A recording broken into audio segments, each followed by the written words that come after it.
So Aisha spoke about those manufacturing jobs, about how we want to drive people toward that industry because of the return on investment in terms of what the employee is going to make relative to just a service job out in retail.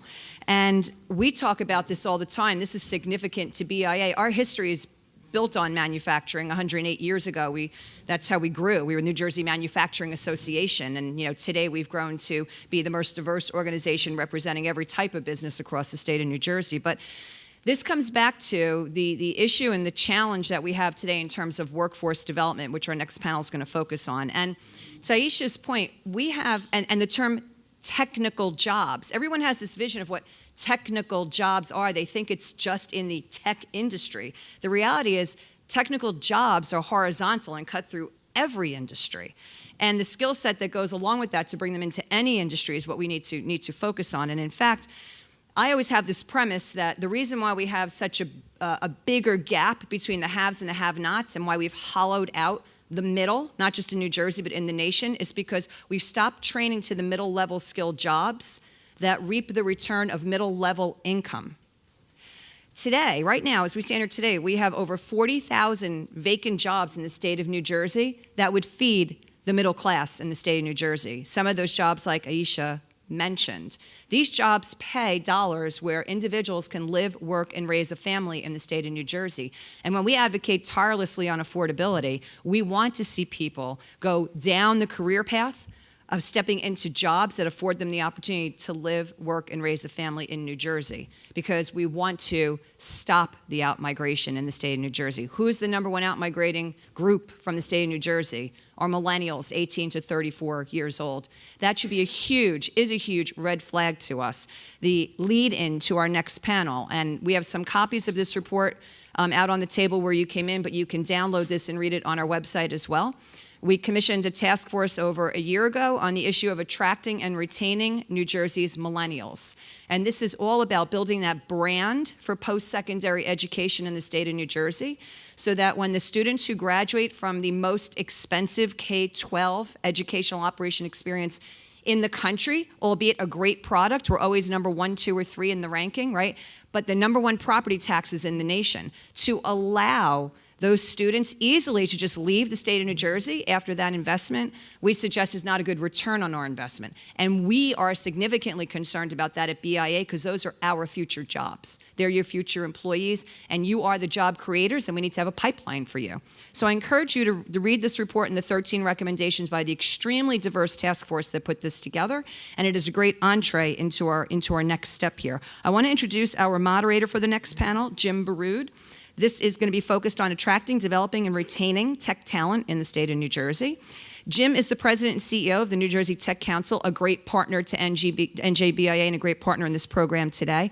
One of the largest technology trade associations in the nation, and let me tell you, Jim is a rock star in this space. I love my quick Jim story, and you probably all read it, but what I absolutely love is when we were courting Amazon in the first round, it was Jim's group who went and got a plane in the very New Jersey style of the Jersey Shore, where you fly the flyer across the shore for your marketing. Well, they flew a flyer outside of Amazon's tech headquarters in Seattle saying, "New Jersey loves you, come," okay? So that was incredible. He's an expert on entrepreneurship and growing the innovation economy, and we're so pleased that he's here to moderate this next panel. Please join me in welcoming Jim.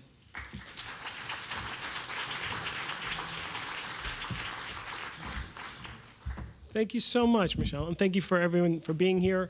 I'd like to thank Audible and Don for being here, and obviously the governor for joining us today. I'm going to ask the panelists to come up, and while you do, I just want to reemphasize how important it is for leaders like Don and the governor to embrace the tech and innovation community and be out amongst us often and frequently, because that's important. That leadership is so critical. We have so much to offer in this state, but the leadership of fellow entrepreneurs and fellow superstar, rock star CEOs like Don Katz is critical, because it's those role models that are so critical for young entrepreneurs, nascent entrepreneurs, STEM leaders who are going through our school system to see that they can come and stay in Newark, stay in New Jersey. As Michelle said, New Jersey Tech Council, we're a large trade association supporting the tech and innovation economy. And we have 100 events a year, doing a lot of neat stuff, 1,000 corporate members, so very important. So I'll just make one anecdote. I know Don mentioned Thomas Edison, right? Thomas Edison had so much going on, right? And I've studied Tom Edison, and he used to say, if I could just go for an hour and go to all my ventures throughout the state and the region, that's great, because I can get back and forth. And so that brings us to today, where we have all these hubs, and essentially an hour away, sans traffic. And I say sans traffic because in 5-10 years, with smart cities, autonomous vehicles, and new technology, we should be able to get, to different places within an hour. And if we can do that, we can celebrate these hotspots, whether it's Newark, or the surf town like Asbury Park, or the amazing stuff going on at Bellworks, or New Brunswick. So I think the future is so bright, and the future is so bright here in Newark, and we couldn't be more delighted with the growth here. So without further ado, I want to introduce our panelists. I've asked them to keep their bios short so we can get as many questions in as possible. And the bios, of course, are right in front of you in your event program. So let's start at the end of the table. I'm going to ask each of them to give a short bio and also to highlight a STEM leader that they know, a millennial STEM leader, because so often I know millennials get a bad rap, but they are the most important part of our future. And there are so many great STEM leaders who are young and just rising stars. In fact, we're honoring some on Wednesday at our Future Forum in Bellworks. So it's on my mind. So I'm asking them, I'll start with you, Ingrid, go ahead. Good morning, my name is Ingrid Williams. I'm the head of human resources at AeroFarms. Professionally, that's what I do. So everyone knows my professional bio, but moved to just kind of take it to a personal level here. I feel like I am probably the reason why this conference exists. I was born and raised in New Jersey, educated through New Jersey public schools, graduated from Rutgers University in New Brunswick, stayed here and worked my whole career in New Jersey, so you retained me. And just hoping that the credits for staying here for education kind of retro back to when I graduated from college, wipe some of those out. But I'm really honored to be here. This conversation is one that's always necessary here. As a lifelong resident, I'm really glad that this is starting. As a first-generation college graduate, born to, a union electrician. I'm so glad to see that sign over there. I just know how all of this comes together, and how if you really do invest in the youth here, that you might have another Ingrid sitting on the panel here. So thank you so much for having me. Highlighting professionals, so I'll start with my very own team over at AeroFarms. We actually had a young plant scientist, Michael Barron, who graduated from Harvard, who was highlighted for Forbes 30 Under 30 in 2017. But I would be remiss if I didn't highlight my own sister, who graduated from NJIT with a bachelor's degree in electrical engineering and currently works for PSE&G. So you have another one coming up in the ranks. So thank you. Great, thank you.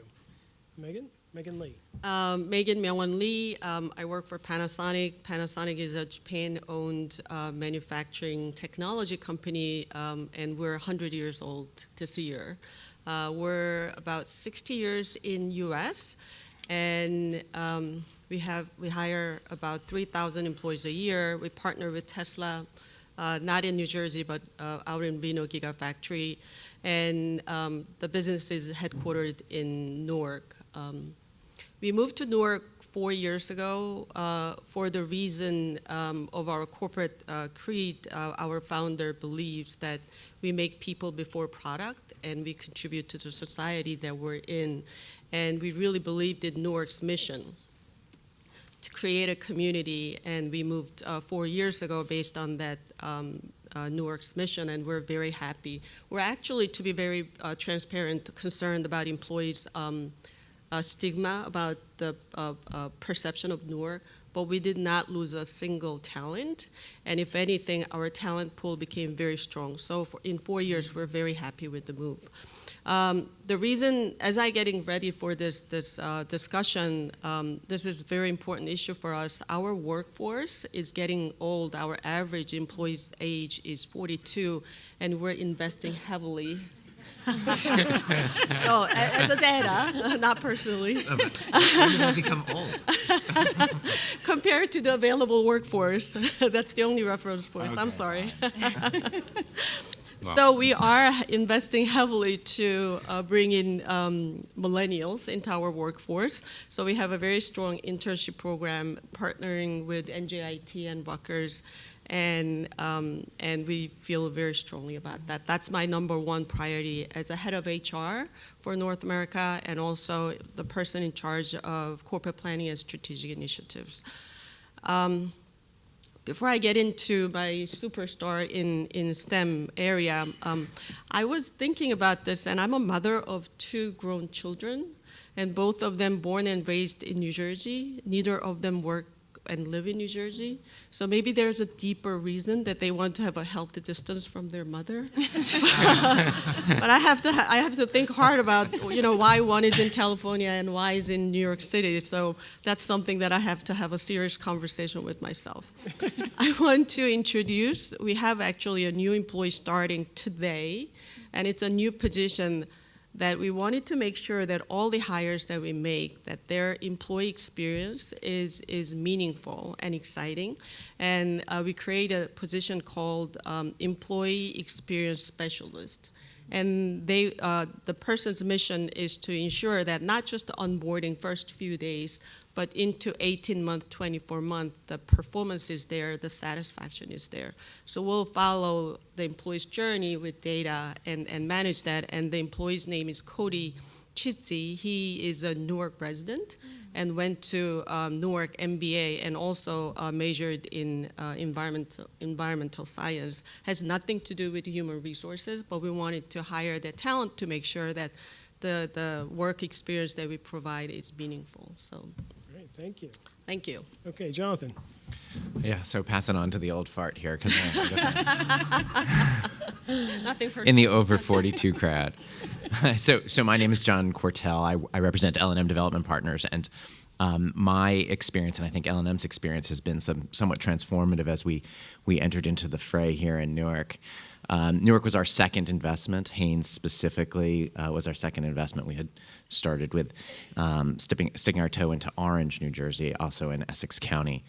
Our experience has been transformative, I would say, in part because of our extraordinary partnerships with the city of Newark, with Rutgers University in Newark, and with the folks at Prudential. It was not our inclination as multifamily developers to layer the development of Haynes with retail, office, and residential, but in the process of trying to decode office dynamics, understand the office market, we became very clearly and very quickly persuaded to the extraordinary value of technology as part of the asset that we were creating. I hope it's no secret that Haynes is lit up with Newark fiber, and I think we have uniformly found that the Newark fiber device has been an extraordinary opportunity to market the property, market the city as a differentiated asset. Much of our business has been about presenting value propositions to the candidate market, whether it was in Harlem, whether it was in Williamsburg. It was, we're going to offer you more than you're accustomed to in the market and what the market is otherwise offering. To have Newark fiber in everybody's apartment is a signal gesture, I think, that represents that you're getting more than you would elsewhere. So while my experience in Newark has been so much about this extraordinary infrastructure that's here, and no, not the traffic patterns, not the train network, but seriously, the human beings that comprise this market are its greatest asset. And I'm not saying that just to kowtow to my friend sitting next to me on my left, who has been a vital part of our success in this market. But so much of I think New Jersey and Newark's future lies in the presentation of its people, the resources that are here. Aisha, I would steal the line you stole from me, which is fundamentally that we have a job to do, and that job is to dissuade people from the misinformation that they have been sort of enjoying for way too long. L&M is a New York business, and it took me something of a task to persuade my colleagues to kind of get past the misinformation that they relied upon to guide them in their decision making, that New Jersey was not the equal of New York. But by the way, my experience in New Jersey has encouraged me to buy a home here and stay here, and I expect that some portion of my office is surprised by the number of my colleagues who are now following my lead into and buying in New Jersey. I think there is something special happening right here, and I think we, advocates for New Jersey, can be the strongest source of support for positive change here. So if I can take your challenge with a little bit of if I can geek out a little bit, and I don't mean to do this, but I'd really like to celebrate as my STEM superstar, a city employee in Seth Wiener. I'm not accustomed to working in municipalities where one of the great marketing devices, one of the great resources is some dude who knows his way around the fiber optic hub that is Newark. And so I'm not trying to brown nose, but wow, I suspect that Seth is one of those essential secrets that every other town should seek to employ as they seek to compete with Newark in its ascendancy. I mean, I feel for those towns who lack a Seth Wiener now, because look out, here comes Newark. Fantastic. Thank you. Arcelio. Good morning, everyone. Arcelio Ponte. I'm the Senior Vice Chancellor for Administration and Chief Financial Officer for Rutgers University in Newark. Some of you may know Rutgers University has been in Newark for over 100 years. We have about 13,000 students. We are the most diverse university in the country, and we graduate more African American Latino students than any other university in the state of New Jersey. So we have a commitment to diversity. We have a commitment to a mission that drives our anchor institution work here in the city. Our values are aligned with the city's values to improve the quality of life of the residents of the city, but also provide access to quality higher education and post-secondary education here in the city. I've been in the city now for 11 years working in the city, but I was actually born and raised here in the city of Newark. I grew up in public housing here in the city, and I went to public school here in the city, Eastside High School, if anyone's familiar with Eastside. So I'm proud to be a member of this community. Again, I've worked here for 11 years. I started my career here in the city under the Booker administration in the Department of Economic Development. So I spent a lot of work here trying to improve the quality of life in the city, working in areas of workforce development, youth development, housing. So it's been a really wonderful experience working here over the years. I'm truly proud to be a part of the Rutgers Newark community. I've been there now for 4 years. Under the great leadership of our Chancellor, Dr. Nancy Cantor, who I believe anyone who's worked with Nancy knows how passionate she is about being here in the city and really driving our anchor institution, work here in the city, partnering with developers, Panasonic, Aerofarms, and many of our corporations here in the city. We work in partnership with our partners from NJIT, Berkeley College, Essex County Community College, and trying to, again, provide access to quality education here in the city. So, again, proud to be here. In terms of your question, a couple of students that I will mention. Ingrid Williams is a computer science student at Rutgers University, Newark, who's actually working with one of our professors, Dr. Lee, in assessing math achievements for high school students here in the city. He's doing some really great work. And on a personal note, my son is a millennial. He's a junior at Rutgers, and he's studying urban planning and design, and he's been focusing a lot of his efforts around expanding light rail and improving transportation in northern New Jersey. So, Great, thank you, Arcelio. Now, I want everyone to know, first of all, I want to thank you for all those great bios, but I told them 90 seconds. The one who listened the best is the youngest one at the end. So, also, your son, who's a junior, is Generation Z. Okay. Generation, he's not a millennial, okay? Just want to disabuse you of that notion. All right, so we know we have problems attracting talent, right? We've already heard from Michelle. There's a report out about all the millennials leaving, not just to get away from their parents, which is a valid excuse, get away from your parents. But because, there's some perception issues, right? And some other issues, and that's a challenge for us to bring them back or keep them here in the first place. There's some solutions there, I'm sure. So to dissuade, number one, I want you to answer, what can we do to attract? Number one, attract. Number two, let's just say dissuade our young people from leaving. So attract, dissuade. Take a shot at that. That's a loaded question. You're not going to solve the crisis here, but let's get some thoughts out about what we can do. If I can take that, that's as I mentioned, that's a challenge for me professionally, but challenge for me at home as well. So how can I relate to millennials and make sure that I get them to pay attention to me? No, just kidding. One thing that we try to do, we've done, and it's not easy, but is trying to learn from millennials, not to teach them so much, but learn from millennials. One of our executives, actually in Japan, suggested that we should have a program having millennials as a mentors for someone like me, old, and try to tell us why they do what they do and why we should change in our workplace too. So starting small, wearing casual or every day, not just on Fridays. And also we started pushing cards to visit employees and have a conversation and try to have a bystand conversation that's not coming from work related all the time. So trying to learn from them and make sure that work environment is comfortable for them. I think it's a challenge for us for what we're trying to do. So mentoring program, having millennials as a mentors for senior people. Great, thank you. Next.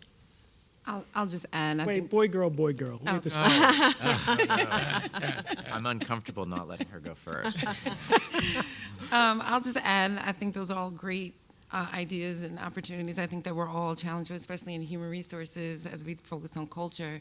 I think one of the biggest things that we struggle with in my department is the fact that we are growing leafy greens indoors in Newark, and as much press as we get, the person down the street kind of doesn't know. So I think exposure and maybe something or initiative that highlights some of the innovation that is actually happening here in New Jersey is something that we can do. Let's start broadcasting it at colleges, at high schools, at elementary schools.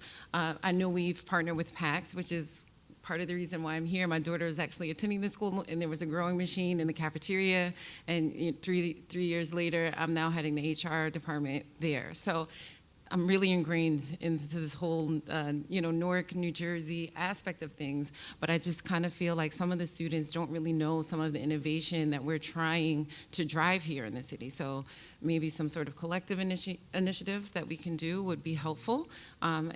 Marketing dollars are always counted, so I think collectively coming together as a community of innovators might be something that we can partner with to get the word out to our own children. So they just don't think mom's going to work, but mom works at Panasonic or mom works at Aerofarms. So just bringing that back to some of the cool things that we do. Thank you. So I was going to leap forward and assert that one of the things I think is invaluable to this discussion is a reminder of the vital opportunity we have with the population we already have. One of the things this administration has prioritized, and we have very much taken it to heart, is to expand the opportunities that are available for those who already have chosen New Jersey and make them additional advocates for the story we're telling. We hope, for example, to work with that dude Seth I was alluding to earlier to expand Newark Fiber's access into all affordable towers that we've bought in the outer wards, thereby promoting the availability of such access to the internet and online resources, but also to send a message effectively that New Jersey's affordable housing stock isn't your run-of-the-mill, effectively, that choose New Jersey because we have tech in our blood and in the buildings wherever you go. We'd love to extend upon that and assure that Newark has more opportunities to promote tech talent from its native resources. So promoting opportunities that people don't have to dig too far to find, and know that by participating in those, they have a real chance of engaging with all of these new businesses that are blossoming in New Jersey and have chosen potentially their home in Newark. And I'll just quickly add, I'll just cite some of the work that's already been done by BIA in terms of their recommendations to provide access, again, to quality education, whether it's a credential or free community college, which is great that the governor is leading that charge, but also provide access to our state colleges and universities, which struggle to provide additional seats because of lack of capital funding. But nonetheless, certainly if we can make education more affordable in the state, I think would certainly help us keep more of our millennials here in the state of New Jersey. I just want to mention something that Jonathan alluded to or pointed out in some of his work that he's doing here in the city of Newark. The Regional Plan Association recently put out a report that said that about 50% of those in poverty do not have access to the internet because of affordability issues. What Jonathan's providing in some of his development projects is free access to the internet as a part of the offerings in his project. So we need more developers who think like John and looking at ways in which we could provide what essentially becomes basic infrastructure for any family that needs, that certainly would like to have quality living, quality housing, which should include access to internet. I'm just trying to keep up with you and Nancy. Well, and that's an important topic, right? We can't sort of forget that. It's those, everyone should have access, right? And I think they're beginning to do that here in the city with the leadership of Audible and others. But clearly, developing the next generation, right? Having them educated creates a pipeline of tech talent that we will need. Right. Because right now there isn't enough, right? I think this report highlighted that there's not enough talent out there locally, and we have to attract it from other places. So that's frustrating, obviously. So I know Aisha mentioned jobs, Michelle mentioned jobs. What types of jobs are we talking about in this tech, industry? What are we, what are the opportunities that we're seeing, right, from across the spectrum? Thoughts on that? Oh, they looked at the HR ladies, right? No, I mean, I can start. Trying to represent ourselves as gentlemen. Well, thank you. I guess I'll take this one first. So I think the thing that makes AeroFarm so unique is that we have from plant scientists and plant physiologists, and then we have a full-blown food manufacturing facility, and there's a mix of everyone that's in between. So we offer opportunities wherever you may fall, and I think that's one of the great things that we are able to provide to Newark is that we're able to employ all of their citizens and all of the people that live here that are looking for just a way to provide for themselves and their families. So our employment opportunities range from production line worker all the way up to someone that's working in R&D or electrical engineer or mechanical engineer. So, and we even have like a construction division within the company as well. So we're able to hire tradesmen as well. So it's really exciting. And I think that tech is not, we have accounting, we have HR, it's a plethora of different things. So just kind of getting that out there, I do think I am not a math person at all. So I think that we do kind of need to kind of change that narrative as well and just remember that there's a fit for everyone within the tech space, and so that people don't feel excluded. When we're talking about inclusion, you also want to have different disciplines that feel like they're included as well. So, great. And I would just mention, if you look at the code.org website, it cites that there's over 20,000 available jobs right now in the state of New Jersey requiring some knowledge of coding. That doesn't mean a computer science background, doesn't mean that the person has to be a graduate from a STEM field. It provides opportunities, I think, for people of all backgrounds to get into coding, and coding is certainly an area that continues to expand here in New Jersey and across the country. We just need to do a better job of educating our students of those opportunities in high school and middle school, and certainly encouraging them to think about those fields as an opportunity.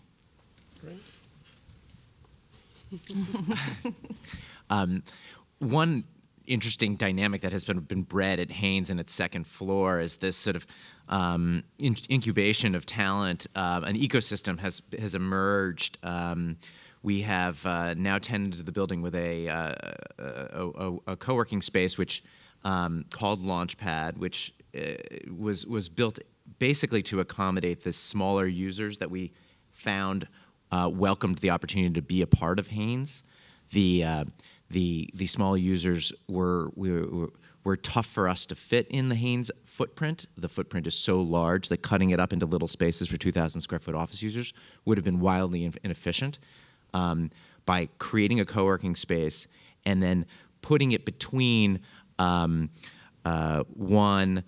City National Bank, a potential resource for loan funds and the like for small business enterprise, and then attracting credibility capital from New York to make loans to sort of those based on credit rather than on loan collateral, customary mortgage collateral, may actually create a real sort of narrative to help develop and sustain small businesses. Obviously, this is not the VC route, but this may be another substance, another option to nurture, promote, sustain the entrepreneurial sort of class that we hope to sort of expand here in the city. And one of the things I'd love to be able to say too is that one solution potentially to our larger mandate of kind of promoting Newark as a choice may end up being providing for everything in one city. You guys were joking about the latte earlier. But what I'd love to be able to deliver on, and maybe we can all sort of work together on, is promoting all of that which is sort of accessible and wonderful about New Jersey and making sure it is in our city centers again.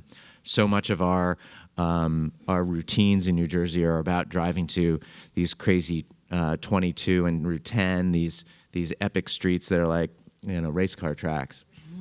If ultimately we can have urban centers where entrepreneurs and business owners and business aspirants can bump into one another more regularly and can solve all of their problems sort of together, we may be able to better achieve all of our goals.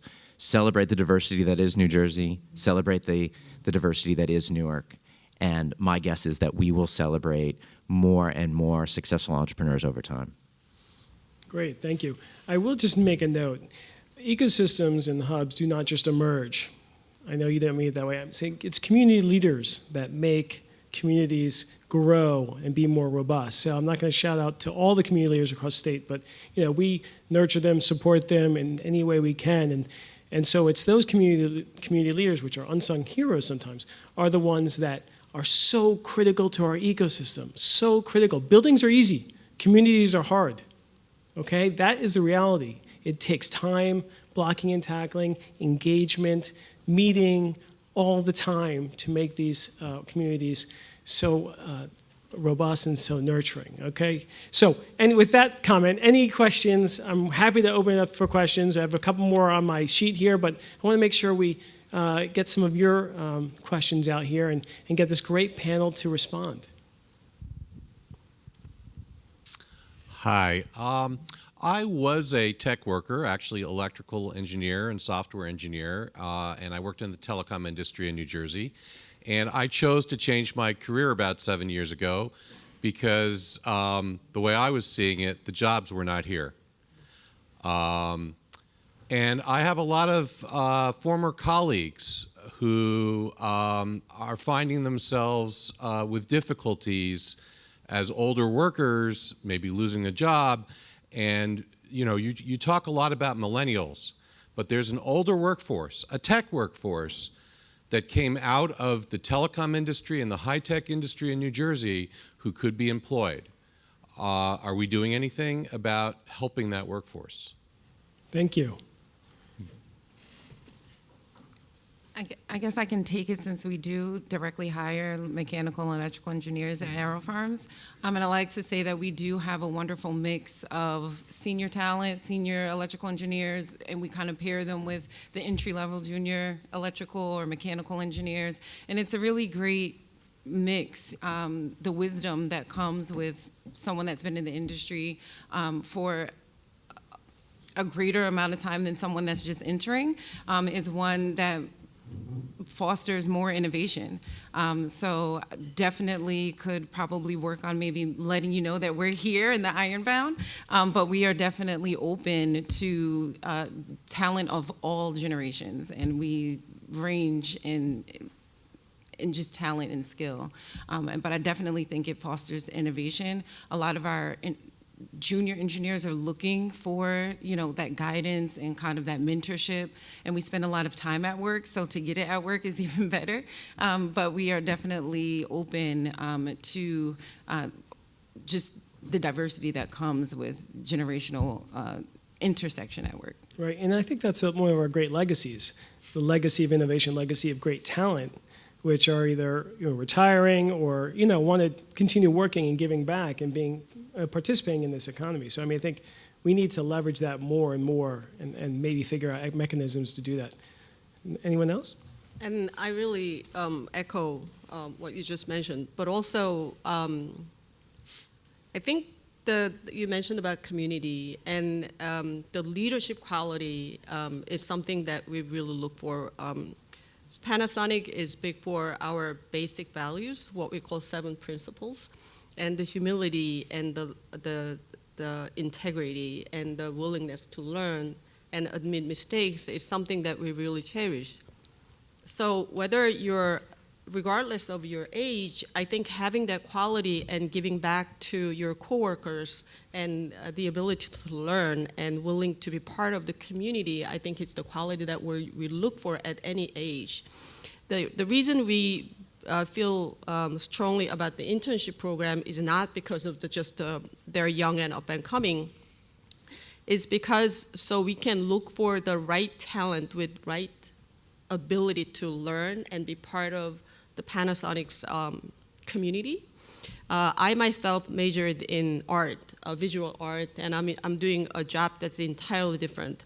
I firmly believe that if you have the right ability, you can learn and be very successful. Mm-hmm. So I think that's the quality that we look for regardless of the age. So if you're ready to, and I think it's great that you are looking in the different field, but that curiosity, the interest, I think is something that make all of us go. And I really like your comment about that we have to create a right culture and community. That I think that's what we're looking for at Panasonic as well. I would just mention that we're certainly always open to welcome our more folks of my age back to the university for a different credential, but also we invite them to come in and be part of our faculty or part of our part-time lecturers. So there's a lot of opportunities in higher ed as well for people of our age. And I think clearly there's the educational system is much more flexible these days, where certificates and badging are getting momentum. So to retrain is easier than ever. Mm-hmm. Just need to focus on where you want to do, what you want to do, and where you want to go. Jim, can I just interject one more thing? Implicit in your question and comment is that it's worth us all recognizing that the job isn't done, and that this is a narrative in process. So, your comment, your willingness to say it, I think helps us highlight the gaps where we need to address ourselves. And it may be that we can't for a minute think our job is done until we can offset what was core to your question. So what are we going to do next? Well, maybe we'll all think a little bit more about how we make this market more accessible for folks who seek opportunities in that space. There's a question right back there. I don't even know if this is going to work. I think one of the things that's missing in this whole discussion is, regardless of age, is flexibility and fairness. So in terms of living, commuting, working, options for types of housing, because people who come from inner cities want to live in the inner cities. People who are used to having a big garden and close to outside, we have that in this region. But I think as employers and retaining talent, you have to focus on helping them find that comfort and that flexibility and fairness with, in terms of their job and their commute and their lifestyle, whether they have children or they're living with 10 roommates. I think that that's one of the things I'm missing, so I welcome any comments on that. I sort of hoped that I was addressing that in part by highlighting that maybe one of the things that we're up to in downtown Newark is trying to address all of your possible needs under one roof. Now, truthfully, none of my apartment offerings offer you a luscious garden as part of the extended real estate you'd be renting from us. But Patios, though. the patios are pretty tasty, and you can sort of make your own garden if you like. But it has been a central assumption of ours that we have a somewhat uphill battle to attract and retain our tenants and attract and retain businesses that will occupy our offices. And some of what you've described is a central component of our thought process. So, we have at no juncture tried to constrain our supply to particular one type.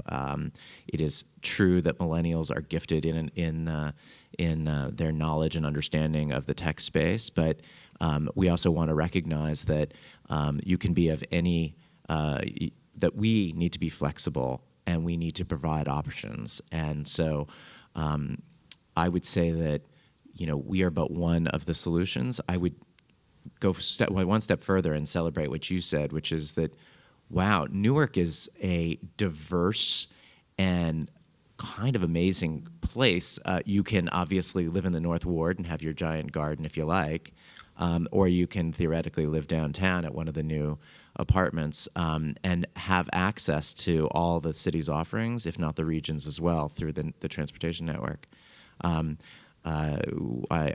We had a tenant the other day who was concerned there wasn't enough going on in town, and some portion of what we might do is spend a bit more time as a group thinking about how we can make darn sure the world outside and even the world within know exactly all the richness that exists here.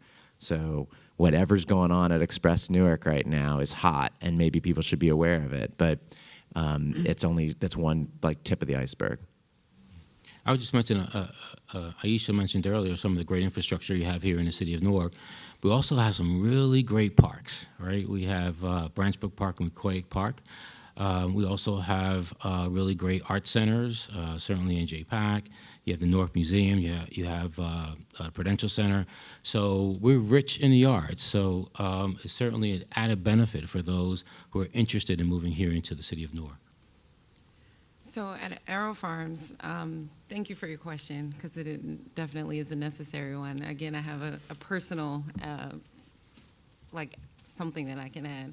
So I am a single mom, and I had the HR department of the world's largest vertical farm.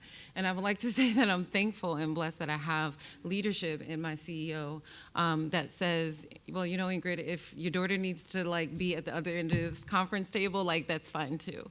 So there is a level of flexibility in working from home and being able to kind of fit life and work together, especially in the tech space where the hour demand is slightly higher than the average, 9-to-5 job.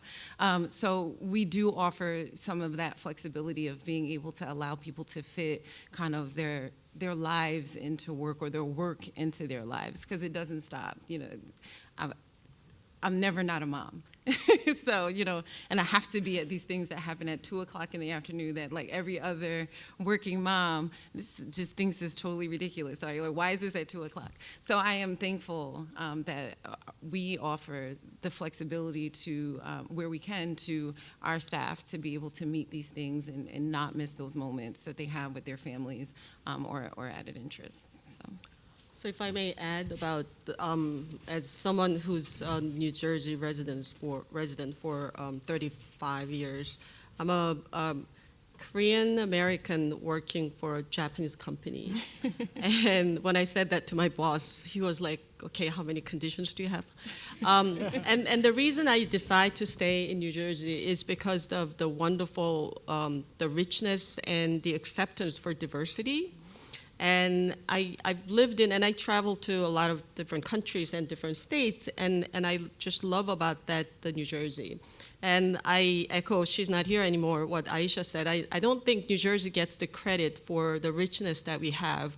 And I think we should have a brand manager for the state because we get underestimated for the quality that we offer. And as someone who's in New Jersey for a long, long time, I just love the diversity that we have. You don't have to, it's just there. And I think it provides a lot of advantage of being in New Jersey and Newark as well. The cultural richness of the area is wonderful.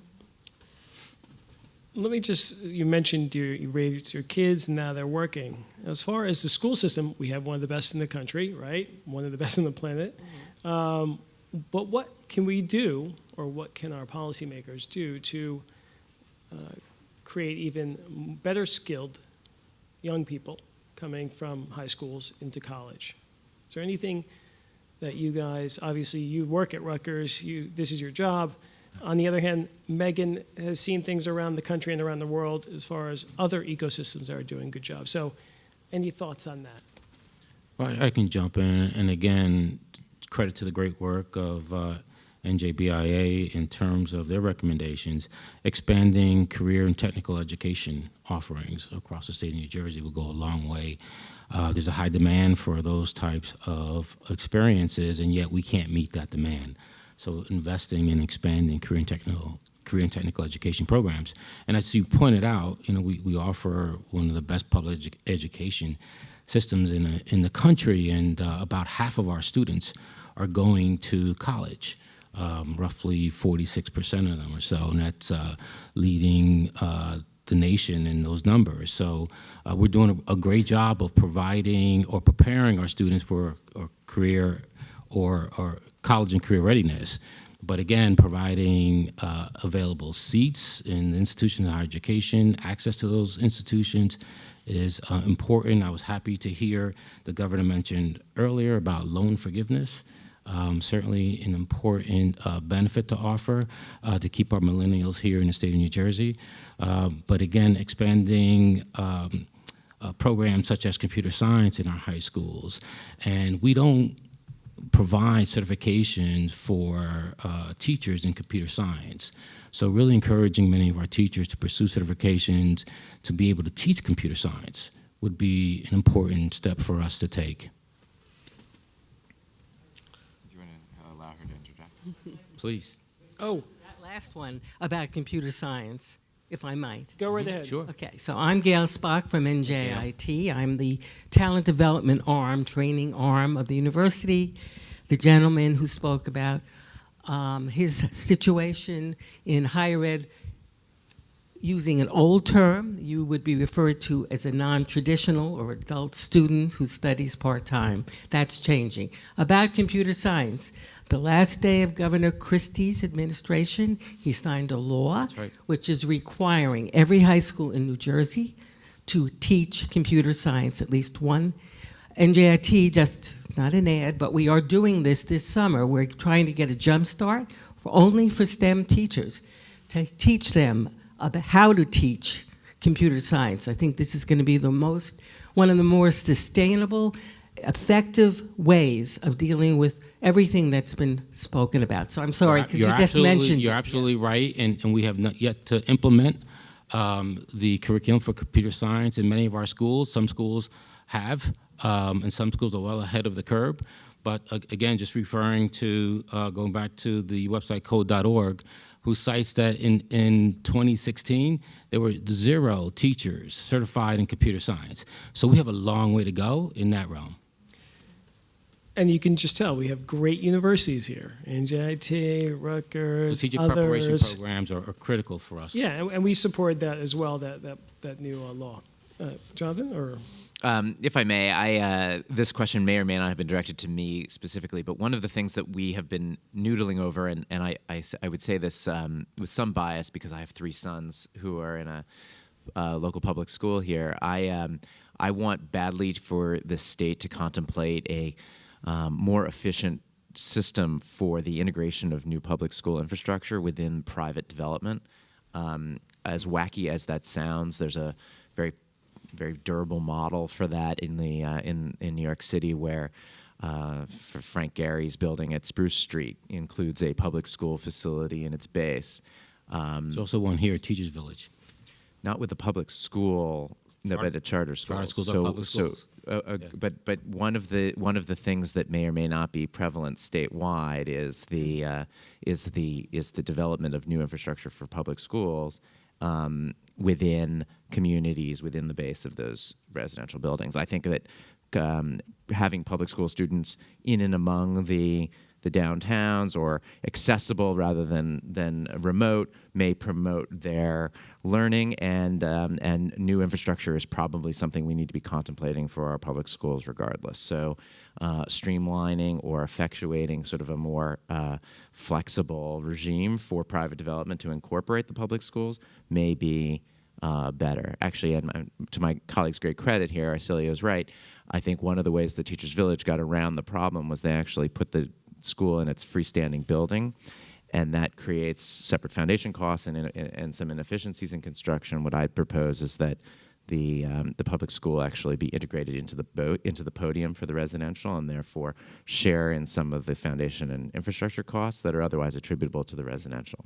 Great point. Great, thank you. For Panasonic, when we moved to Newark, it really expanded our talent pool because of the public transportation. The people who could work in New York City could work here. It's just 20 minutes on a public transportation. So it was a great benefit, so much more than we expected. So we're very happy about that. And the location is just great. The pay differentiation between New York City and this area is only 10 to 15% less. But the cost of living in New York City is 4 to 5 times to New Jersey.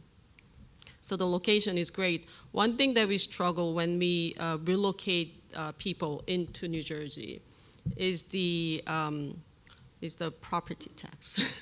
We get the question every time when we try to relocate someone from outside of the state, and they get surprised about the property tax rate. What's your answer? Sign-on bonus. So that's something that I don't know if we can influence, but we don't have a lot of challenges. If anything, we have a lot of benefit for the access to the city without the cost of living in the city. But that's something that we face as a corporation to pull talent into New Jersey outside of New York area. So. Make sure that finds it into the white paper. Right, I know. Well kept secret, property taxes. So just for education and how we help to foster that, so in the tech space, in the ag tech space, in Arrow Farms in particular, we're always looking for innovative solutions and kind of like out-of-the-box thinking.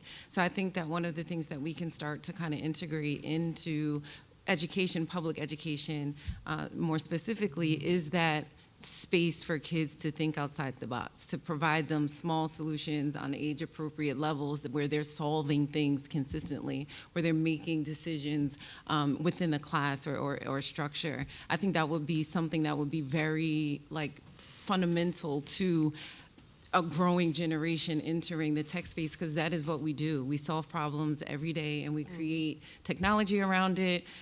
So to get them to thinking in that way, in that realm, challenging why you're thinking this way, in a way that makes them expand their thought, is something I would love to see, and probably would be like a lower cost, something that we can kind of integrate into the school system. Like even just like today now, we can all go back and phone a teacher friend and say, ask them an innovative question, have them work on something, and it costs nothing to do. Well, at small scales, but so. I also want to mention the importance of corporate partnership.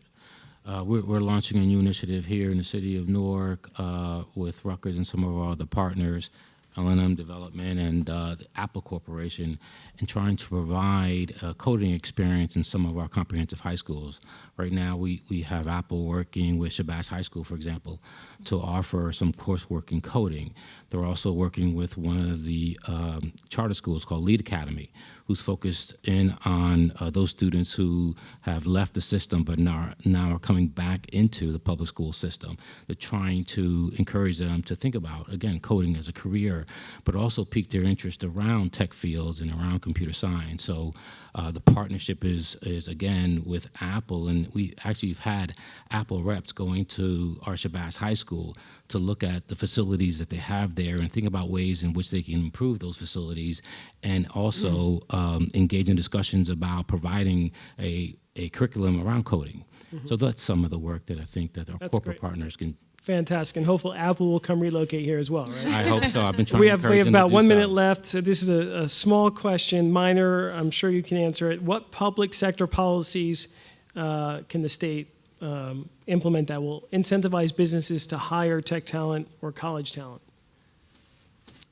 No One of the pressure. things that we've done at Rutgers University Newark is to offer any resident in the city of Newark who has a family gross adjusted income of less than $60,000 a year, free tuition to Rutgers University Newark. And if the other state colleges would do the same, I think we'll increase the number of graduates of our institutions of higher education, and again provide an expanding field of tech workers and educated workers here in the Great. state. Excellent. Anything, folks? Really, and I think Aisha said this before, it's on all of us, and for the New Jersey state as well. I think we can re-campaign the brand of New Jersey. I don't think we're underestimated for the quality that we offer. So if we can all talk about it, but also if there's anything that the state can do, that would be wonderful. Yeah. Great. Yeah. I think I would have to agree. I love the fact that we're thinking about like student loan forgiveness and something that is not, education, because everyone is not an educator. So I think that is a great initiative to start. Also making, housing affordable for kind of that middle tier. If we talk about like why people don't stay here, some people that are coming up, millennials, they feel like they can't afford to live here. The whole paycheck is going to go to housing. Right. So if we can start, some more conversations around how we do that for our up and coming future engineers and tech innovators, that would be great, to the point where they feel like they can create a life and build their businesses.